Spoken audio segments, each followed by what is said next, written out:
Vous êtes sur Média 1 dans le cadre de votre émission Génération News, l'émission qui prend à cœur toutes les problématiques liées à la jeunesse, mais également tout ce qui fait le buzz sur Internet. Merci de nous rester fidèles.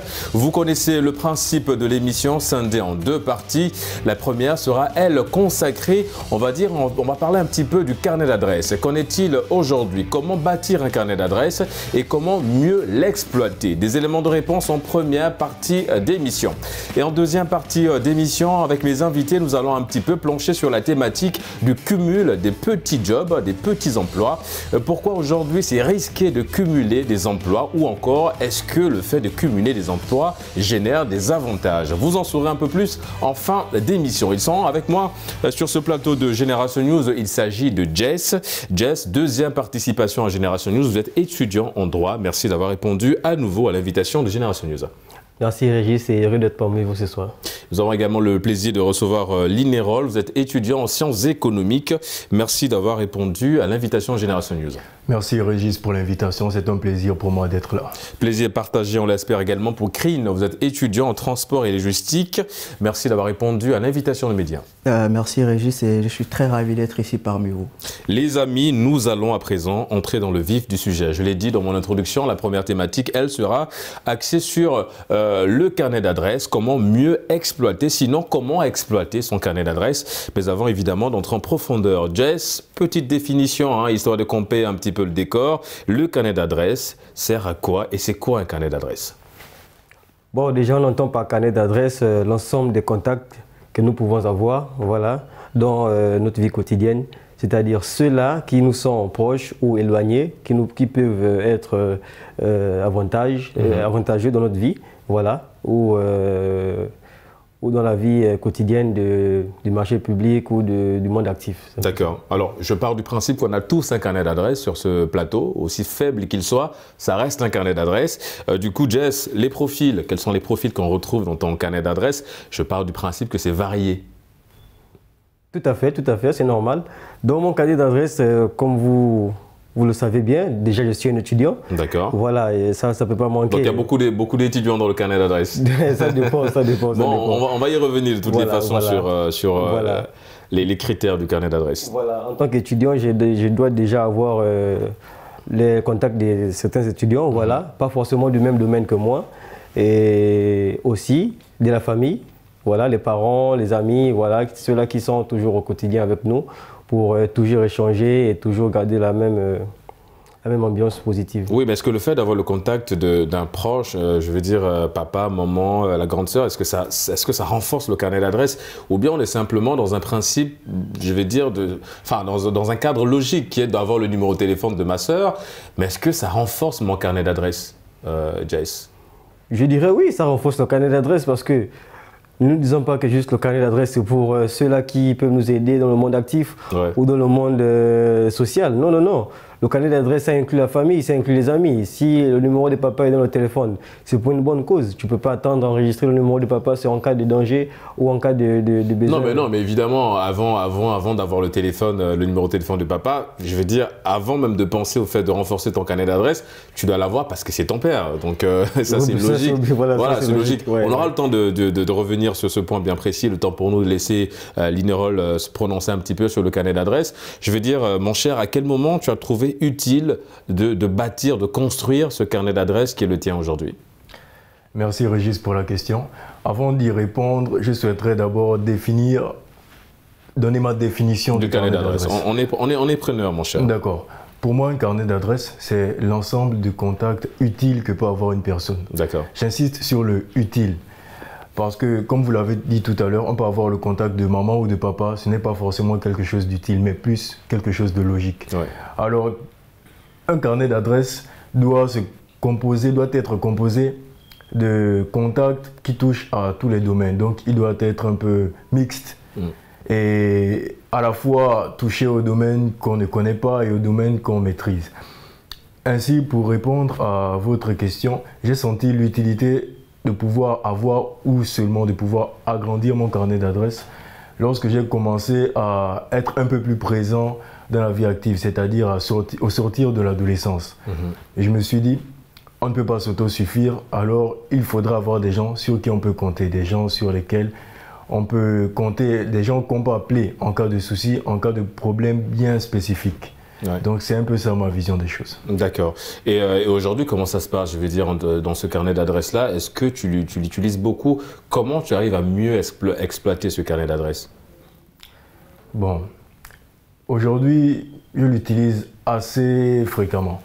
Et je l'utilise d'une manière un peu spécifique. C'est-à-dire, non seulement j'aurais tendance à aller vers mes contacts afin d'obtenir ce que je souhaite d'eux, mais également je souhaite leur être très utile. D'accord. Parce que pour moi, une relation sociale, c'est un peu l'échange. Un échange, ce n'est pas toujours la même personne qui doit obtenir, l'autre qui doit demander. Donc, je me base un peu sur ça. D'accord. Krine, le carnet d'adresses, je veux dire, le tien, comment tu l'exploites et à quel moment tu estimes que c'est plus facile pour toi d'user de ce carnet d'adresses-là pour obtenir, par exemple, je ne sais pas, un stage ou un emploi? Comment ça se passe? Je veux dire, comment tu utilises ce carnet d'adresses? Bien, merci déjà pour la question, Régis. L'utilisation d'un carnet d'adresses se fait lorsque nous en sentons le besoin. Ouais. Lorsque nous sentons le besoin, nous faisons appel à nos contacts. Et de ce fait, pour l'utiliser, il faudrait déjà être organisé. Il faudrait déjà avoir au moins des contacts assez variés et dans des domaines différents du nôtre. Ouais. Et donc, pour l'utiliser... Histoire de multiplier ses chances, voilà, bien sûr. Histoire de multiplier ses chances. Et donc, je l'utilise le plus souvent pour rejoindre la question, au niveau du stage ou encore d'un emploi, eh ben, il suffit juste de l'utiliser si nous avons un contact qui peut nous aider dans ce domaine-là. Et comment ça se passe? C'est-à-dire, supposons que vous recherchez des stages dans un domaine, par exemple, de transport logistique et le vôtre. Vous avez deux contacts, des messieurs qui évoluent dans un secteur proche ou bien très proche du transport logistique. Comment ça se passe? Est-ce que vous appelez tout de suite, vous posez le problème? Dites-nous comment, la démarche, le processus, comment ça se passe? Ben, le fait est d'abord déjà d'avoir une relation assez solide avec ces personnes-là. D'accord. Il faudrait déjà établir un climat de confiance avec ces personnes-là. C'est juste après cela que je pourrais, bien entendu, poser ma doléance. D'accord. Disons que voilà, monsieur, j'ai besoin... Voilà, je recherche un emploi, j'ai besoin d'un stage. Est-ce que vous pouvez m'aider? D'accord. Donc c'est dans ce sens-là que j'utilise mon carnet. Vous l'avez déjà fait et le retour, il était plutôt bon? Ben, bien sûr, le retour est toujours bon, mais bien que certains aléas, mais le retour est souvent favorable. D'accord. Linerol, au vu de ce que Krine vient de dire, il y a un point qu'il a souligné qui est plutôt très important, qui pour moi reste même, on va dire, la base de la mise en place, de la construction même de ce carnet d'adresses. Il a parlé d'entretenir. Du coup, un carnet d'adresses, ça s'entretient dans le sens où, dès qu'on a un contact, il faut tout le temps être, on va dire, en parfaite cohésion avec ce contact-là, histoire justement de renforcer les liens. C'est d'ailleurs l'utilisation, le terme qu'il a utilisé. Du coup, un carnet d'adresses, ça s'entretient et ça demande beaucoup de temps, visiblement. Exactement. Je suis en partie d'accord avec ce qu'a dit. En partie, mais pas totalement. Mais pas totalement. Tu me diras alors où se trouve la contradiction. D'accord. La contradiction se trouve au niveau du fait que nous ne pouvons pas entretenir la relation tout le temps. Je vous prends un exemple simple pour illustrer mes propos. Je peux avoir le numéro d'un directeur général, n'est-ce pas? Oui. Néanmoins, déjà, n'étant pas de la même tranche d'âge, nous n'avons certainement pas les mêmes loisirs et les mêmes passions. Donc ça va être un peu complexe d'entretenir une relation. Par contre, ce que je peux faire à ce niveau-là... Bon, entretenir la relation, c'était un peu plus lourd, c'est un peu large quand même, c'est un peu complexe. Oui, mais disons, de tout le temps, ne pas perdre le contact, simplement. Oui, exactement. Un bonjour le matin, un bonjour monsieur Ndiaye, comment vous allez, c'est largement suffisant. Exactement, c'est largement suffisant. C'était pour atténuer un peu ces dires, parce que en l'écoutant, j'ai eu l'impression qu'il parlait d'entretenir une relation entre amis. Oui. Et pour moi, ça, c'est un peu complexe dans ce genre de cas-là. Oui, mais est-ce que le fait de ne pas le faire, c'est-à-dire le fait de ne pas justement envoyer un simple message, ça ne réduit pas un peu ses chances? Supposons qu'on reste sur l'exemple de notre ami Krine qui envoie un message au monsieur qui est dans son secteur d'activité, transport et logistique, et ça fait 6 mois que Krine a le numéro du monsieur, le contact du monsieur, il n'y a jamais eu un bonjour. Et en général, quand on appelle, la première question c'est « à qui ai-je l'honneur ?» Donc si on peut corriger tout ça, est-ce que ce n'est pas assez simple d'aller dans ce sens-là, Linerol? Si, c'est pour ça que j'ai dit, je suis en partie d'accord avec lui. D'accord. En partie parce qu'il ne faut pas aussi forcer la relation en quelque sorte. Ouais. Néanmoins, on peut garder des rapports de politesse, c'est-à-dire un bonjour par-ci, histoire que la personne ne nous oublie pas. Parce qu'avoir un contact, ce n'est pas seulement avoir le contact de la personne, le garder au cas où non. Il faudrait une certaine connaissance. Il faudrait non seulement connaître la personne, mais également que la personne nous connaisse. D'accord. Jess, comment on arrive à construire, vous avez tous des carnets d'adresses, mais je veux dire, comment on arrive à bâtir un bon carnet d'adresses? Comment ça se passe? Est-ce que c'est en étant à la maison, sous la couette, devant une plateforme qu'on connaît tous, à regarder des films? Comment ça se passe? Bon, déjà, il faut être sur le terrain, il faut être motivé. D'accord. Voilà, il ne faut pas rester à la maison. Pour avoir un bon carnet d'adresses, il faut avoir des bonnes relations, voilà, déjà. Et il faut savoir se familiariser avec son entourage. D'accord. Voilà, ce n'est pas en restant renfermé qu'on se fait des connaissances, non. Oui, mais quand tu dis être sur le terrain, ça renvoie à quoi exactement? C'est vague, c'est un peu vague ce que tu dis, être sur le terrain. Précisément, c'est quoi? C'est assister à des rencontres, à des séminaires? C'est quoi exactement être sur le terrain? Bon, c'est toujours être actif dans ce qui est positif. C'est-à-dire aller dans des réunions amicales. Voilà, des réunions positives, bien sûr. Aller, par exemple, dans des panels, des conférences. Des conférences, voilà, qui renforcent le mental, voilà. Les conférences éducatives, bien sûr, ou sociales, voilà. Et aussi avoir des bons amis, voilà, qui sont hautement placés quelque part, qui peuvent aussi vous mettre en relation avec ces personnes. Oui, ça c'est si les amis sont placés, mais s'ils ne le sont pas. S'ils ne le sont pas, forcément, il y a de bonnes relations qui sont quelque part. Ce n'est pas forcément tout le monde qui est mal vu dans la société. Mais Crin, le carnet d'adresse, ça se crée tout seul d'abord au départ. C'est-à-dire avant de compter sur les contacts, sur des gens bien positionnés, ça se crée tout seul. C'est-à-dire que, supposons que Crin tombe sur une info comme quoi il y a une conférence de presse, des grands logisticiens et tout à Dakar, tu fais quoi, mon cher? Est-ce que tu réfléchis à 2 fois avant d'y aller ou bien tu fonces? Et si tu fonces, comment sortir de là avec 2 carnets avec 2 numéros de téléphone? Est-ce qu'en amont, tu te fixes un objectif en te disant, premièrement, je dois aller à cette rencontre, deuxièmement, je dois sortir de là avec au moins 3 numéros de téléphone? Comment ça se passe? Bien entendu, il n'y aura pas de réflexion à faire, pas du tout de réflexion. On fonce directement. On fonce direct et on se met en tête qu'au sortir de là, je dois avoir 2 ou 3 contacts des personnes qui ont eu à présenter un certain projet sur le transport ou la logistique. Mais quelles sont les prédispositions déjà naturelles? C'est-à-dire, est-ce que tu fais un travail mental, tu te dis ça va être difficile d'aller vers le directeur ou bien vers le panéliste, mais il faut que j'y aille pour obtenir ce numéro de téléphone. Comment ça se passe? Déjà, ça dépend des personnalités, je pense. Parce qu'il y a des personnes un peu plus ou moins introverties. Oui. Et bon, moi, comme je suis c'est comme savoir aborder une personne. Voilà, savoir aborder une personne. Donc, moi, comme je suis très extraverti, donc je vais facilement vers les gens. Donc, je pense qu'il y a quand même des méthodes il faudra, mais je pense que le plus simple, c'est d'abord bonjour monsieur, j'ai apprécié votre prestation, je suis étudiant, j'aimerais en savoir plus. Et voilà, et du coup, on peut tisser un certain lien avec cette personne-là et avoir son contact, simplement. Ouais, mais est-ce qu'aujourd'hui, Linérol, tu veux rebondir sur un point bien précis ou pas? Non, je suis d'accord avec lui. D'accord. Ok, mais du coup, la démarche, c'est pareil pour toi aussi. Je veux dire, quand tu te retrouves dans des conférences, tu abordes la même démarche, tu vas vers ces personnes-là, ces personnes ressources, et tu essaies d'être toi-même en posant le problème, en disant je suis étudiant, j'ai besoin de votre contact pour avoir le maximum d'infos ou chercher simplement un boulot, un stage. Bon, j'aurais plus tendance à me baser sur le feeling. Je suis une personne assez spontanée. Du coup, si une personne m'a plu et que j'espère ou que je sais que la personne m'apportera un plus, j'aurais tendance à aller vers cette personne et à faire comme Crin l'a dit tout à l'heure, me présenter et à dire à cette personne, voilà, j'ai bien apprécié ce que vous avez. Tu le fais souvent, toi?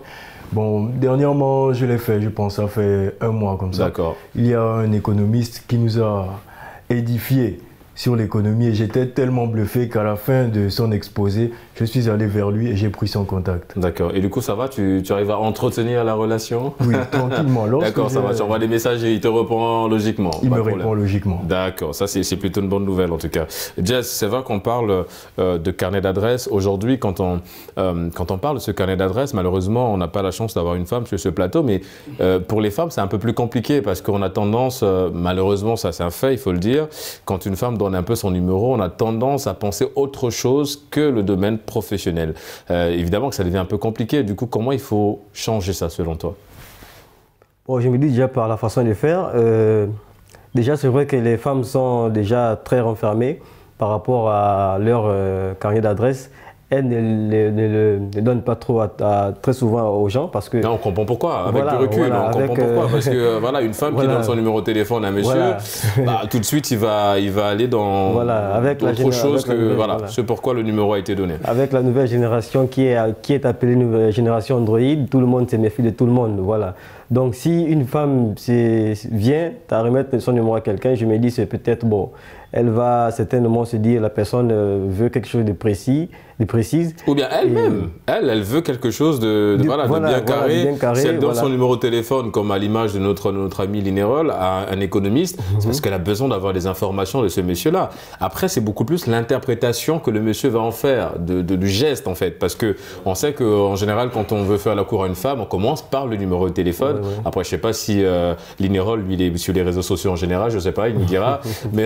Mais en général, on demande le numéro de téléphone. Ce qui fait que quand une femme donne son numéro de téléphone, il y a une mauvaise interprétation tout de suite. Ce qui fait que c'est un peu compliqué pour les femmes de parfois construire un carnet d'adresses. En général, c'est d'abord un potentiel dragueur qui devient par la suite un carnet d'adresses. Mais ce qui fait qu'aller donner comme ça, c'est un peu difficile. Du coup, il faut faire quoi? Il faudrait que nous, les hommes aussi, on change un peu certaines mentalités? Bon, là, ça dépend de comment on aborde la personne, comment on aborde la fille. D'accord. Vous voyez, on ne peut pas arriver du coup et dire voilà, bonjour madame, j'espère que vous allez bien. Moi, je suis Jess Ayaya, étudiant en droit, voilà. J'ai besoin de votre numéro parce que vous me plaisez ou soit parce que j'ai remarqué que vous avez intervenu lors d'une conférence qui concernait le marketing et j'ai apprécié et j'aimerais avoir votre contact pour vous contacter. Non, mais je suis d'accord que sur le principe, ça dépend de la manière d'aborder. Non, mais évidemment, si tu abordes une dame comme ça va être compliqué. Tout de suite, il y a la confusion parce que au départ, tu commences à vanter ses mérites physiques dans le sens où elle est très belle et derrière, tu veux le numéro. Donc, c'est clair que tout de suite, elle va se dire bon, Jess, il n'est pas très rassurant, le monsieur, mais évidemment que je suis d'accord avec ce que tu viens de dire, mon cher Jess. Crine, le carnet d'adresse, est-ce que ça t'arrive parfois aussi un petit peu de faire recours à certaines personnes, en l'occurrence la famille, papa, maman, sur un profil bien précis, supposons que tu aies besoin d'un profil dans le domaine des transports et logistiques, dans ton pays d'origine, le Gabon. Est-ce que ça t'arrive parfois d'aller vers papa et lui dire papa, écoute, là j'ai besoin d'un profil, est-ce que tu peux m'aider dans ce sens? Et qu'est-ce que tu fais après? Qu'est-ce que tu en fais de ce numéro de téléphone? Tu le gardes ou bien après usage, comment ça se passe? Bon, généralement, lorsque j'ai besoin d'aide, récemment j'ai eu besoin d'aide pour mon petit frère parce que ma maman a des connaissances à la SCG. D'accord, ce qui est la société publique d'eau du Gabon. D'eau du Gabon, voilà. Donc de là, j'ai pu avoir le contact du monsieur parce qu'il fallait que je puisse faire intervenir le dossier de mon petit frère. Il est à l'UOB. Donc du coup, en l'appelant, puisque étant donné qu'elle fait partie de mon carnet d'adresse, c'est ma maman, bien entendu. Ouais. Mais là, je l'ai utilisé autrement que de manière formelle. Il est logique, compréhensible. Voilà. Ouais. Donc du coup, j'ai fait appel à elle et elle m'a transmis le numéro du monsieur. J'ai discuté avec le monsieur, je me suis présenté, j'ai dit que je venais de la part de telle personne. Non, tu peux le dire, de ta maman. De la part de ma maman, bien entendu. Elle s'appelle comment? C'est Mabwanga. D'accord. Voilà, quand ça lui, Mabwanga, c'est ça? Mabwanga, voilà. D'accord. Je suis son propre fils. D'accord. Voilà, exactement. D'accord, ok. Et donc, du coup... On va dire pitié pour les autres, parce qu'apparemment... voilà. Le petit frère, c'est pas grave. Il va te regarder, il va comprendre que c'est le frère. Voilà. Mais peut-être que tu es l'enfant préféré, on ne sait pas. Non, c'est pas possible. Non, il ne faut jamais le dire de toutes les façons. C'est pas possible. Ce ne sont pas des choses à dire. Donc on te laisse terminer, oui. Voilà, donc du coup, j'ai pu parler avec le monsieur parce que c'est vrai, mon petit frère l'avait déjà fait bien avant, mais il fallait que moi aussi je vienne mettre la main à la pâte parce que voilà, il faut bien que les relations soient solides et il faut suivre le dossier. Donc du coup, c'est comme ça que j'ai pu utiliser mon parent comme étant un des membres de mon carnet d'adresse. D'accord. Linerol, quand on parle de carnet d'adresse, on part du principe que vous l'êtes aussi pour les autres. Parce que si toi, Linerol, ton numéro de téléphone se retrouve dans le mien, tu peux être un potentiel, je veux dire une potentielle personne sur qui on va dire quoi, sur qui je peux compter pour avoir ce dont j'ai besoin. Donc à partir du moment où vous êtes vous aussi le carnet d'adresse de quelqu'un, parce que vous figurez dans son répertoire, Est-ce que ça vous arrive parfois de recevoir des coups de fil dans ce sens-là et des gens qui vous sollicitent pour des besoins bien précis? Et quand vous n'arrivez pas à répondre à la sollicitation, est-ce que vous êtes direct avec la personne en disant écoute, je ne peux pas pour le moment, ou bien je ne peux pas tout court, ou bien vous faites attendre un petit peu la personne, vous faites espérer la personne? Bon, j'ai plus tendance à m'appesantir sur l'honnêteté. D'accord. Du coup, si je ne peux pas aider un de mes contacts, ce qui arrive très rarement, je tiens à le préciser. Donc en fait, tu as un bon profil, tu as le bon numéro qu'il faut avoir dans le carnet d'adresse. Exactement. Bon, Jess, je pense qu'il faut prendre le numéro de Linerol à la fin. Ah oui, ça c'est clair. Il déçoit rarement, d'après ce qu'il vient de dire. Bien sûr, ça c'est sûr, oui. Oui, mon cher Linerol. Donc oui, tu déçois rarement. Je déçois très rarement. D'accord. Donc j'aurais plus tendance à faire gagner la personne du temps. Oui. Parce que je me dis que si je ne peux pas, une autre personne peut arriver. Donc, histoire de faire encore perdre 2 jours à la personne, je préfère, si je sais que je ne pourrais pas aider cette personne, je dis directement que je ne pourrais pas t'aider cette fois-ci. Essaie de voir avec tel. J'aurais plus tendance à rediriger la personne vers une personne que j'estimerais plus apte que moi à l'aider dans le domaine mentionné. D'accord, mais est-ce que ça ne réduit pas un petit peu c'est vrai que tu déçois rarement, tu l'as souligné, mais si toutes les fois où tu déçois, est-ce que derrière ça ne casse pas un peu le bon profil que tu es? Bon, je ne pense pas, parce que comme je l'ai mentionné tout à l'heure, je déçois rarement. Et lorsque je sais que je ne peux pas aider un de mes contacts, je redirige vers une personne qui pourra l'aider.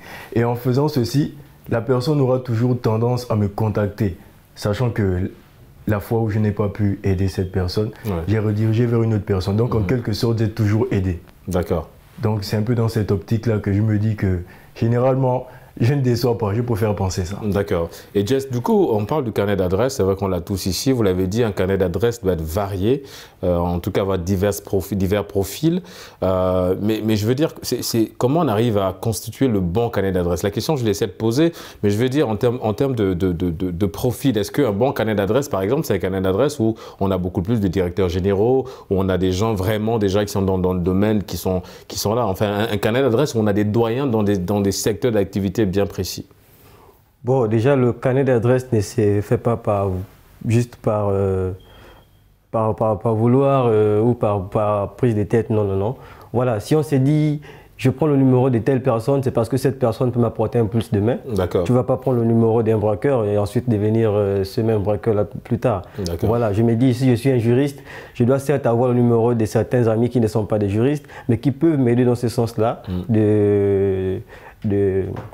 du travail, forcément, soit dans un stage, soit dans une bricole qui peut me rapporter quelque chose de bien. Donc, c'est-à-dire, le carnet d'adresse, c'est pour avoir ces personnes-là qui nous apportent du positif et non du négatif.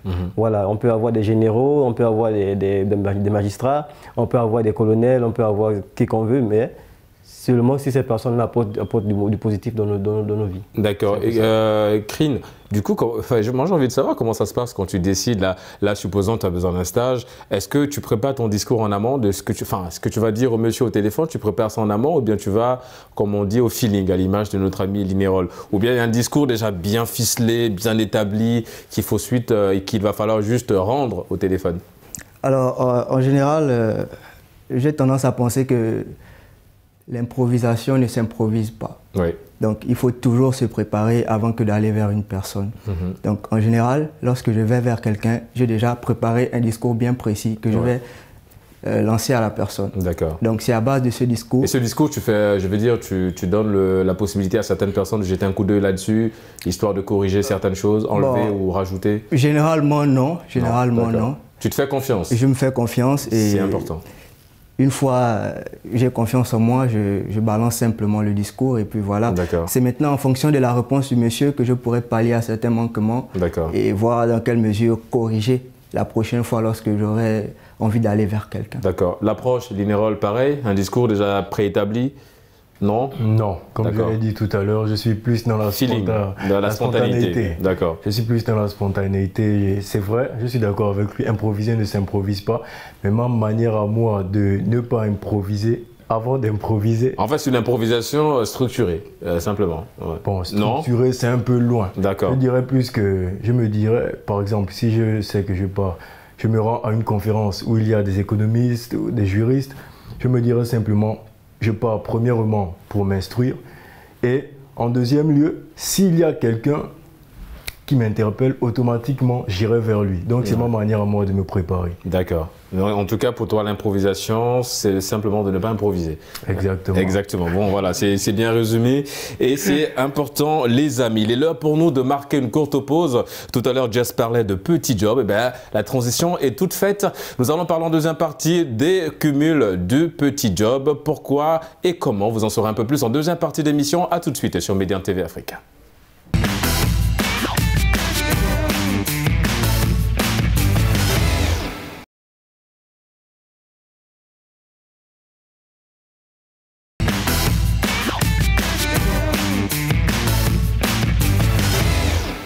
De retour sur le plateau de Génération News pour la deuxième et dernière partie d'émission. Je vous l'ai dit avant la pause, nous allons à présent nous plancher sur la deuxième thématique, en l'occurrence le cumul des emplois. Quels sont les risques et les avantages? Krine, je me tourne vers toi en parlant évidemment des emplois, le fait de cumuler. Est-ce que toi, tu t'es déjà retrouvé dans une situation similaire, le fait de cumuler deux petits jobs par exemple? Personnellement, je dirais non. J'ai souvent eu un emploi. D'accord. J'ai souvent eu un emploi. Mais tu n'as jamais été tenté de cumuler un deuxième, non? Si, j'ai souvent été tenté, mais je ne suis jamais allé jusqu'au bout. Pourquoi? Bon, je ne sais pas, je dirais que j'accorde beaucoup d'importance au temps. Donc je me dis que cumuler des emplois me prendrait beaucoup de temps. Voilà. D'accord. Et je n'aurais plus assez de temps pour moi, assez de temps pour mes proches. Et voilà, c'est un peu ça ma conception. Linerol, est-ce que, quelles peuvent être les sources de motivation de ces personnes-là qui cumulent plusieurs emplois? Cumuler plusieurs emplois, pour moi, la première motivation qui puisse pousser une personne à le faire, c'est d'abord l'aspect financier, pour moi. Après l'aspect financier, il y a l'accumulation d'expérience.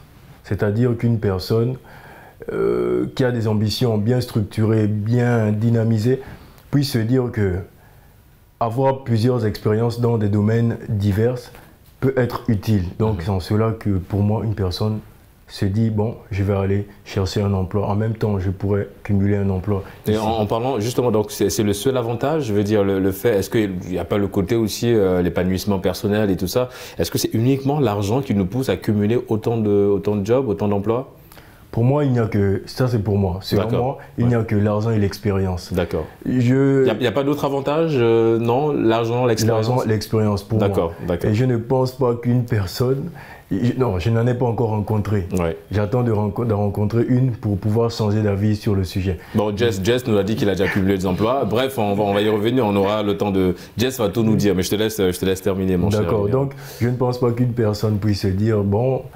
je vais aller, en même temps je serai libraire ici, dans une bibliothèque, en même temps je serai archiviste, en même temps je serai journaliste, simplement pour le plaisir. Je ne pense pas. Jess, ça tombe bien, tu es le profil idéal sur ce plateau, tu as cumulé plusieurs emplois. C'était quoi la motivation de gérer? Et raconte-nous comment tu arrivais à gérer ces deux obligations. Bon, déjà, ce n'est pas quelque chose de très facile. Il faut déjà le savoir. Voilà, gérer plusieurs emplois, c'est se dire, voilà, est-ce que tu es déterminé, qu'est-ce que tu veux, qu'est-ce que tu recherches d'abord, c'est ça en premier lieu. Déjà, comme l'a souligné Linerol, il y a l'aspect financier qui est là, il y a aussi l'expérience qui joue un rôle, et aussi s'ajoute à cela la familiarisation. Voilà, familiariser avec le monde professionnel, bien sûr, le monde actif, et aussi se faire plein de connaissances, plein de grandes connaissances. Le carnet d'adresse. Le carnet d'adresse, voilà, en parlant de ça. Et aussi, disons, être très mouvementé, être, disons, en parfait attractif en fait. Voilà, Mais comment tu arrives à gérer? Est-ce que les emplois du temps, des deux emplois que tu cumulais à l'époque, arrivaient à te satisfaire? Comment ça se passait? Moi, on est curieux là, on a envie de savoir comment tu arrivais à être en même temps. Alors évidemment que tu n'as pas le don d'ubiquité, d'être à deux endroits en même temps. Visiblement si, puisque tu arrivais à cumuler deux emplois. Mais comment ça se passait, je veux dire, en termes de temps? Bon, en termes de temps, il faut se dire, bon, déjà j'étais en service à Sucaf Gabon, société de fabrication de sucre. De sucre, au Gabon, voilà, précisément dans le Haut-Togo. Et là-bas, j'étais opérateur de saisie dans une structure. Voilà, j'étais chargé de faire entrer les différentes données qui consistent à faire l'analyse du sucre, la production du sucre et tout ça. Voilà, là-bas, le travail consistait de débuter de 6h à 14h, ce qui donne un temps de 8 heures de travail. D'accord. Voilà, 8 heures de travail. Donc, si je commence à 6h pour terminer à 14h, on considère que de 14h à 22h, je suis libre. Je vais juste revenir à 6h pour travailler. Et ça, c'est pendant 3 jours. Donc, 3 jours, 6-14, 6-14 pendant 3 jours. Et lorsque je me libère à 14h, disons, j'enlève mon costume de travailleur de SUCAF. Voilà, je me mets une bonne petite chemise là et je prends mon petit clando. Je me mets sur le terrain pour commencer à faire ce qu'on appelle communément le taximan. D'accord. Voilà, donc c'était un peu ça entre le travail des SUCAF et le travail du taximan. Et en parlant de risque, on va y revenir parce qu'évidemment ton cas est assez intéressant. Mon cher Jess, permets-nous en tout cas hein, de nous arrêter un petit peu sur ton cas. Mais je veux dire, on va revenir un peu sur les risques. Hein. Les amis, Crin, quels sont les risques selon toi de cumuler plusieurs emplois? Selon moi, les risques se mesurent surtout au niveau de la performance. D'accord. Parce que je pense que nous sommes plus performants lorsque nous avons une seule tâche à accomplir. Oui. Voilà. Et donc, lorsque nous cumulons 2, 3, 4 emplois, je ne pense pas qu'au niveau de la performance, nous serons encore... Est-ce que ce n'est pas une question d'organisation à l'image de notre ami Jess qui était plutôt bien organisé? Oui, c'est certes une question d'organisation, mais il faut savoir qu'ici, il y a aussi le poids du corps. Il faut savoir que le corps a de sa fatigue, le corps se fatigue, bien évidemment. Et donc, c'est vrai, au début, on peut pouvoir gérer tout cela avec une bonne organisation, mais à la longue, c'est que sûr, on ne va plus tenir le rythme et notre performance va baisser. Le risque santé, mon cher Linerol, c'est un peu ça, le gros risque, j'ai envie de dire, aujourd'hui, parce qu'effectivement, quand on a cumulé plusieurs emplois, c'est cumuler aussi le stress, c'est cumuler aussi la pression de 2 emplois, c'est avoir un effet multiplicateur sur le stress, sur la pression et autre chose. Du coup, la santé, évidemment, est en danger, mon cher Linerol. Exactement. Comme l'a dit Crin tout à l'heure, je suis d'accord. Les risques sont plus au niveau de l'aspect physique et mental. L'aspect physique, comme quoi, déjà l'énergie humaine n'est pas infinie. Je suis d'accord. Donc, pour quelqu'un qui enchaîne un travail de 6h à 14h, ensuite il prend à 16h jusqu'à, disons, 22h, minuit. Ça va être très complexe de tenir la distance. Non seulement sur le long terme, ça va être très complexe. Et en enlevant l'aspect physique, on prend le mental. Vous remarquerez que nous sommes dans une génération où il y a plus un problème qu'on appelle la dépression. Et ça vient avec l'accumulation du stress, l'accumulation de la réflexion sur notre avenir et tout ça. Ça ne joue pas forcément en la faveur de quelqu'un qui cumulerait plusieurs emplois. Et c'est surtout qu'aujourd'hui, c'est vrai, c'est bien d'avoir mis le doigt sur ce problème-là, cette petite parenthèse. Alors, on a déjà évidemment abordé le sujet sur Génération News en parlant de la dépression chez les jeunes, parce qu'aujourd'hui, c'est un fait, c'est un phénomène qui prend de l'ampleur. Beaucoup de jeunes aujourd'hui sont dépressifs, et ce qui est encore compliqué dans la dépression, c'est qu'on ne sait pas que nous sommes dépressifs en général. Parce que c'est quoi être dépressif? C'est de se parler à soi-même de façon négative, en disant tu n'es pas capable de, tu peux pas faire ceci, je peux pas faire cela. Peut-être qu'on aura l'occasion d'y revenir parce que la thématique est assez large et elle mérite en tout cas de faire une seconde émission là-dessus. Donc évidemment, on peut revenir à la nôtre, celle qui nous concerne aujourd'hui, en parlant du cumul des emplois. Les risques sont liés effectivement à tout ça. On peut avoir des crises liées à le cœur, l'AVC en général, quand il y a trop de stress et donc ça peut être très compliqué. Jess, alors toi, c'était un peu compliqué, j'ai envie de dire, parce que tout à l'heure, je te dis qu'on allait revenir un peu sur ton cas, parce que tu travaillais de 6h à 14h, et ensuite, supposant que tu reprennes l'autre boulot de 16h jusqu'à 22h, je crois, est-ce que c'était pas un peu épuisant, sachant que tu es tout le temps au volant? Est-ce que c'est pas risqué de conduire avec autant de fatigue, quand on sait que le sommeil est réparateur, et que si tu n'as pas eu le temps vraiment de te reposer, évidemment que le corps va te lâcher un peu. Donc, c'était pas risqué pour toi de te retrouver au volant avec cette fatigue-là? Bon, il y a des risques en tout, c'était vraiment risqué et voilà, le risque et l'avantage c'était que après le boulot de 6h à 14h, ce n'est pas que aussitôt je prenais le véhicule pour conduire, non. D'accord. Voilà, il y a une petite pause qui est marquée. Et après cette pause-là, je vais sur le terrain. Mais tu te donnais combien de temps? Je veux dire, si tu termines à 14h, tu te donnais quoi, 2 heures avant de reprendre le boulot, le second boulot, celui de taximan? 2 heures. 2 heures. Histoire de manger, histoire de dormir, se reposer. Se reposer un peu, aller sur le terrain. Et encore, il faut signifier que sur le terrain, ce n'est pas que nous conduisons à la va-vite, non. Tu conduis, tu te reposes, tu es assis quelque part, déjà avec la bonne relation, comme nous parlions tout à l'heure, le carnet d'adresse. Tu peux t'être garé là et voilà, tu as un colonel qui t'appelle pour dire voilà petit, j'ai besoin de toi à telle place, gère-moi cette mission-là. C'est dans ce sens-là que je dis que c'est avantageux. D'accord. On a besoin de toi dans 45 minutes. Pendant les 45 minutes, qu'est-ce que tu fais? Tu te reposes, tu ne vas pas aller te balader ou, je sais pas, boire de l'alcool, ce qui n'est pas vraiment... D'accord. Bon, bah écoute, on avait besoin de cette précision. Hein. Voilà. Merci Jess pour la précision. Krine, tout à l'heure, on a abordé, vous l'avez souligné, le fait de cumuler beaucoup de boulot, beaucoup d'emplois, ça peut être risqué hein, en termes de performance, en termes de santé aussi. Mais Linerol l'a souligné dans le début de son argumentaire, il disait effectivement, à l'image de Jess, c'est l'aspect purement et simplement financier et pécunier qui nous pousse en général à aller vers le cumul de l'emploi parce qu'on a besoin de beaucoup d'argent. Il est dit que tout le monde est corruptible sur cette terre, ça dépend juste du prix.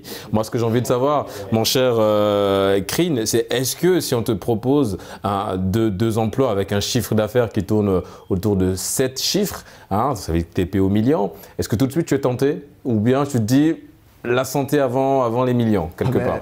Ben, Régis, 7 chiffres, c'est pas petit. 7 chiffres, c'est pas du tout petit. Ouais. Et on voit déjà que la tentation est là. La tentation est là. Franchement, elle est là. Et on s'est dit, bon, pourquoi pas. On peut bien tenter, on peut bien essayer. Mais c'est un risque à prendre, Mais il y a toujours le revers de la médaille. Ouais. Comme je disais tantôt, il y a le revers de la médaille. Côté santé, qu'est-ce que cela va nous apporter? Parce qu'il ne faut pas oublier, c'est vrai, c'est le travail. On a besoin d'un salaire à 7 chiffres. Mais il y a des personnes qui sont quand même derrière nous. Il faut tenir compte aussi de ces personnes-là, de ces gens-là. Il faut leur accorder quand même aussi du temps. Ouais. Donc c'est vrai, la tentation est là. 7 chiffres, c'est pas rien. C'est vraiment pas rien. Mais personnellement, je serais très tenté. Et je pourrais même aller vers. Donc c'est un peu ça. Linerol, je te vois sourire. Du coup, la question, je te la renvoie. Ça va, ça tente? Non? Bon, écoutez, Régis, nous sommes tous corruptibles. Oui. Ça rejoint un peu, à peu près, il y a une phrase que j'avais vue sur Facebook, ça disait « Si on te demande de vendre ton bac pour 1 milliard, est-ce que tu vas vendre ton bac ou tu vas déchirer ton bac ?» Enfin, le diplôme, pour faire court. Oui, ton diplôme, déchirer le diplôme. Ouais. Bon, mon téléphone est là, j'ai du crédit, j'appelle tout de suite ma mère.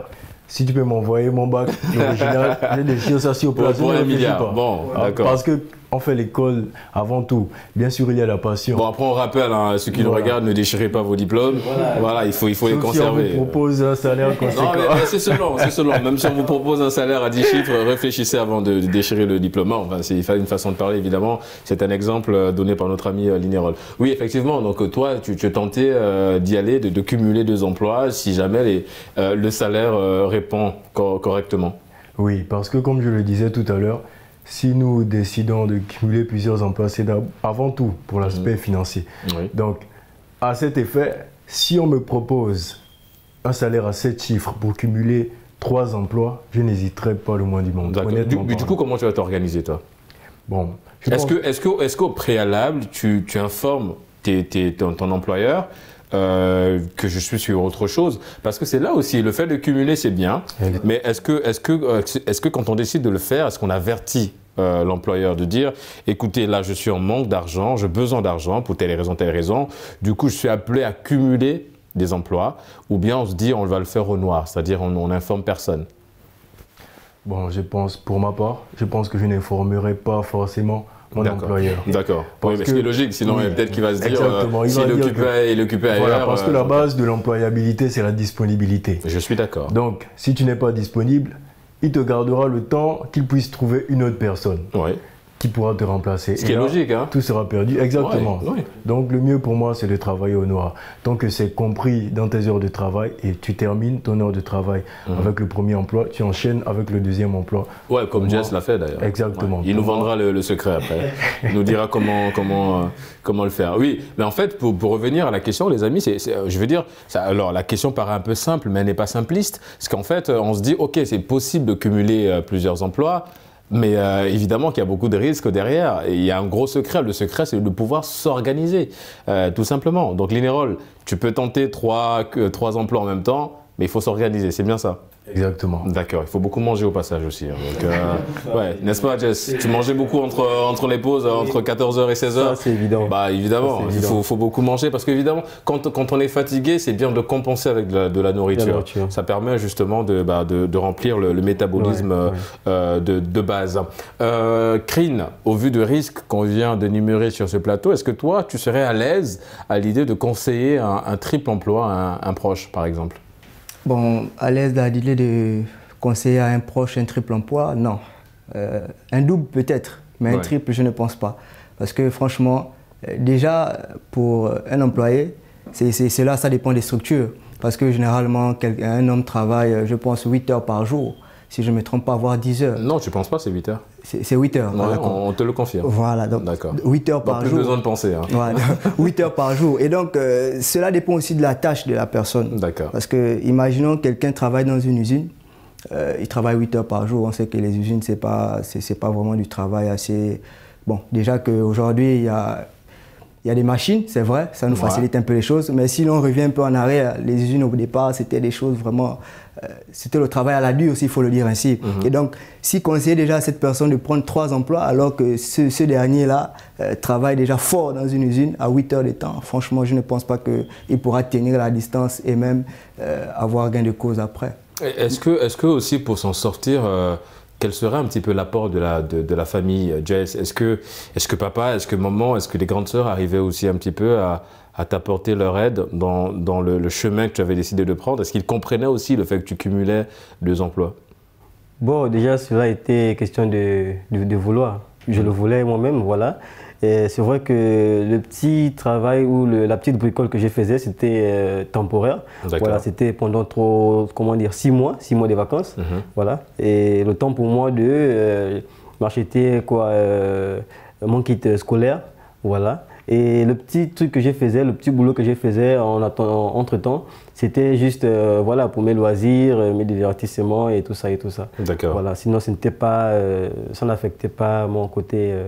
voilà. Oui, mais quel a été les avis, quels ont été les avis de tes parents, je veux dire de papa ou de maman, sur le fait que tu cumulais 2 emplois? Est-ce qu'eux aussi s'inquiétaient un petit peu, à l'image de nous sur ce plateau, parce que quand on sait que conduire avec la fatigue, c'est un peu compliqué, est-ce qu'eux aussi s'inquiétaient un petit peu sur ce point bien précis? Bon, déjà, c'était quelque chose qui n'était pas officiel pour le second emploi. Voilà, d'accord. Ah, donc là, ils vont découvrir. Voilà. Ah, bon, écoute. Donc, voilà, pour le premier... Papa, il s'appelle comment, papa, déjà? Papa Yaya, voilà. Bon, papa Yaya. Oui. Donc, si papa Yaya nous regarde, et je pense que c'est le cas, il nous regarde en ce moment, sachez que votre fils l'a fait parce qu'il avait des besoins bien précis. Voilà. Il est en vie, rassurez-vous, il respire, c'est le plus important. Voilà, donc c'était ça. J'ai travaillé dans le cadre de la production du sucre, ce que je faisais de 6h à 14h. Ça, tout le monde le savait, papa aussi le savait. Mais entre-temps, après ces horaires de travail, voilà, je faisais le taxi, ce que tout le monde ne connaissait pas. Et ce qui était plutôt rentable, voilà, pour moi, et était vraiment avantageux. Ce qui fait que je me retrouve ici avec vous à cause de ce petit job-là aussi. Oh, beaucoup plus grâce à ce petit job. Bon, d'accord. C'est assez intéressant et c'est toujours bien parce que après aujourd'hui, est-ce qu'on a une génération, vous l'avez dit, une génération 2.0, une génération connectée, mais on a surtout la grâce d'avoir une génération consciente des enjeux un petit peu, une génération consciente de son avenir, même si aujourd'hui Linerol parlait un petit peu de la dépression, sur le fait de s'interroger effectivement, la dépression ça arrive à tout le monde et qu'aujourd'hui ce serait bien de déconstruire l'image en pensant que la dépression c'est des maladies de l'Europe. Non, ça touche aussi beaucoup des gens sur le continent. Bon, ça c'est encore la petite parenthèse. Mais revenons un petit peu justement au cumul. Linerol, tu l'as souligné tout à l'heure, à 7 chiffres, c'est tentant. Hein? En tout cas, s'il y a un salaire qui répond à tes besoins, c'est tentant, c'est possible de le faire. Mais est-ce qu'à ce moment, tu en parles aussi à ta famille dans l'espoir d'avoir une aide? Parce que de toutes les façons, quand on est confronté à une situation aussi complexe que celle-là, de travailler pour 3 personnes en même temps, évidemment qu'on a besoin un peu de soutien, d'aide, on a besoin de parler, de se confier, surtout quand le stress devient un petit peu pesant. Comment ça se passe avec la famille à ce niveau-là? Est-ce que tu en parles un petit peu avec maman ou avec les frères? Par rapport à cette situation, Régis, honnêtement parlant, je n'en parlerai pas à ma famille. D'accord. Parce que déjà, ma mère... C'est quoi, maman, elle est un peu... Ma mère, c'est quelqu'un qui s'inquiète énormément pour son fils. Toutes les mamans, mon cher. Donc oui, c'est logique. Elle s'inquiète énormément. D'accord. ça freine assez de savoir qu'elle va t'appeler matin, midi et soir pour savoir comment ça se passe. Ouais, la santé, est-ce que tu as mangé et tout. Ce qui freine plus, c'est parce qu'elle aura tendance à réfléchir dessus. C'est un peu ce qui va me freiner. Donc j'aurais plus tendance à prendre sur moi. D'accord. Mais le truc, c'est que tu as peur qu'elle s'inquiète trop pour toi. Oui. C'est un peu ça. Et que ça influe sur sa santé. D'accord, ok. Mais du coup, que faut-il faire si jamais c'est quoi, elle doit te faire confiance tout simplement ou bien toi tu fonctionnes assez simple, c'est que je n'en parle pas parce que je connais ma mère. Elle va en faire des tonnes et des tonnes et j'ai peur qu'elle tombe malade, c'est ça? Exactement, je suis plus dans une optique de prendre sur moi. Ouais, tu es protecteur tout simplement. À l'image de maman qui te protège, tu fais l'inverse aussi, tu protèges ta mère. Elle s'appelle comment au passage? Elle s'appelle Rachel. Rachel. Donc maman Rachel, ne vous inquiétez pas. Voilà, s'il ne vous confie pas certaines choses, c'est parce qu'il a peur de votre santé. Il compte beaucoup sur vous, il a encore besoin de vous. Donc comprenez un petit peu la démarche de notre ami Linerol. On parle effectivement des avantages. Les risques, apparemment, crime, il y a beaucoup plus de risques que d'avantages de cumuler des emplois. Bon, pas beaucoup plus de risques, vous savez, en toute chose il y a des risques, en toute chose il y a des avantages. Oui, le risque zéro n'existe pas. Le risque zéro n'existe pas. Ça n'existe pas du tout, ouais. Il suffit maintenant à celui qui veut se lancer de peser le pour et le contre, parce que la décision nous revient à tout un chacun. C'est vrai, on peut demander conseil, mais la décision finale nous revient.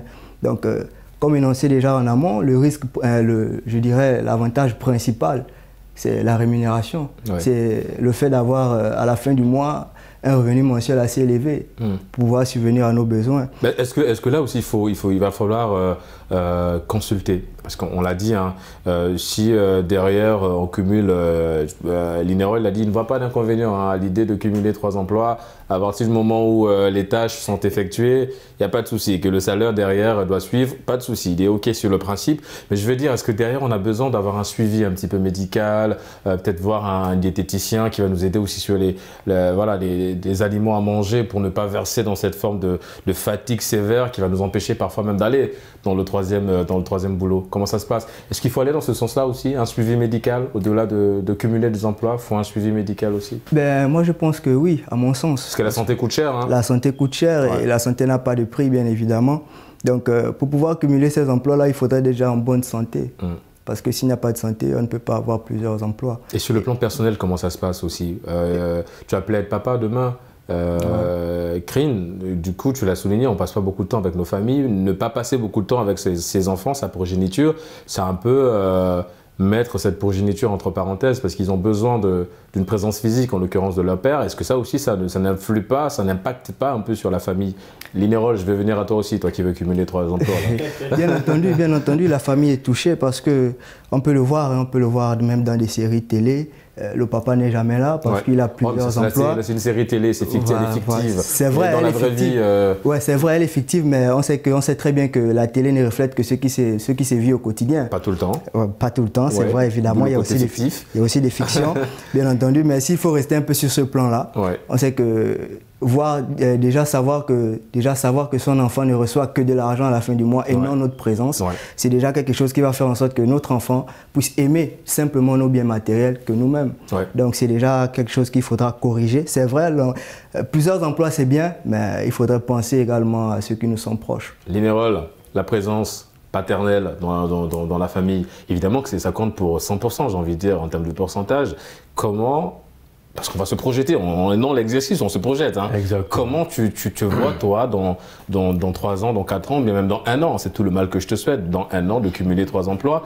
Mais je veux dire, comment tu vas arriver, toi, à gérer? Tu n'es pas encore papa, mais comment tu vas arriver à gérer cette présence-là si tu as une petite amie, par exemple? La question est là, c'est complexe. Je te confirme, Mais je dirais que c'est un peu égoïste de nous contenter de penser que voilà, la personne préfère travailler plutôt que d'apporter sa présence. Mais la vie, j'ai tendance à penser que la vie, c'est un choix. Il faudrait qu'on se dise... Mais ne pas choisir aussi, c'est un choix. Ne pas choisir également, c'est un choix. Il faudrait qu'on se dise, soit on décide de vivre dans la pauvreté, la promiscuité, ou soit on décide de vivre dans l'aisance et l'opulence. D'accord. Donc, pour moi... Jess, tu es d'accord? Bon, d'accord, tu vas revenir sur le désaccord. Pour moi, avoir un parent ou bien un petit ami qui arrive à subvenir à nos besoins, qui se sacrifie pour notre avenir, pour moi, c'est quelque chose déjà de très rare. Ah, mais le terme, il est fort, hein, se sacrifier quand même. Moi, je pense que c'est un sacrifice. Dès lors qu'on décide de cumuler plusieurs emplois pour pouvoir générer une masse monétaire assez importante qui nous permettrait de vivre à l'abri du besoin, pour moi, c'est un sacrifice. D'accord. Car, comme je l'ai dit tout à l'heure, c'est une dépense d'énergie mentale et physique. Et c'est quelque chose qu'il faudrait plus encourager que dénigrer. Ouais. Jess, tu n'étais pas d'accord il y a un instant, donc dis-nous, partage-nous ton désaccord. Bon, je me dis cela, je me base sur le vif de l'actualité, voilà. Certaines personnes étant en couple, voilà, se disent que bon, si mon gars ou du moins mon mari n'est pas constamment à la maison, ce qui fait autre chose. Ce qui fait autre chose, bon. Voilà. Sans penser que c'est son absence qui fait en sorte qu'il y ait le riz dans la marmite, du poulet dans la marmite, du riz dans la marmite. Voilà. Ce que je me dis, c'est que ces personnes-là devaient simplement, voilà, être là et dire voilà, chérie, tu es allé pour quoi? Je suis allé pour telle chose, telle chose. Accompagner, voilà, accompagner, encourager, voilà. Et dans ce sens-là, l'encouragement se fait par, comment dire, par l'affection, voilà, apporter son émotion positive afin de motiver la personne et toujours aller dans le bon sens. Apporter ses émotions positives. Évidemment que ça c'est la clé même. Voilà, c'est la clé. Et toi tu te vois, tu as cette moyen-là, tu as cette émotion positive pour... Tout part aussi de son entourage, tout part de l'entourage. C'est vrai, nous-mêmes, nous pouvons avoir cette émotion-là, nous pouvons avoir cette motivation-là, mais nous avons toujours besoin de quelqu'un qui nous propulse vers l'avant. Nous avons toujours besoin de quelqu'un. Donc voilà, c'est un peu ça. Une fois il y a cela, c'est simplement, on y va, on fonce, on fonce. Tant qu'on a du soutien, tant que nous-mêmes nous sommes motivés, ben voilà, on fonce. Tant qu'on peut tenir la distance, on fonce. Tant qu'on peut tenir la distance, on fonce. Malheureusement, les amis, nous sommes arrivés au terme de cette émission. Ça allait très vite. On remercie Linerol. Merci d'avoir participé à Génération News. Hein. Tu reviens quand tu veux, évidemment. Génération News, c'est ta maison. On remercie Jess. C'est un plaisir de te recevoir sur ce plateau Génération News. Krina. Première participation, tu reviens également quand tu veux. Génération News, c'est la famille, c'est la maison. Merci en tout cas les amis d'avoir participé à Génération News. Vous l'aurez compris, c'est la fin de cette émission. On se donne évidemment rendez-vous samedi prochain pour d'autres thématiques liées à la jeunesse. Et d'ici là, n'oubliez pas, quoi qu'il arrive et quoi qu'il advienne, gardez le sourire en compagnie de nos programmes.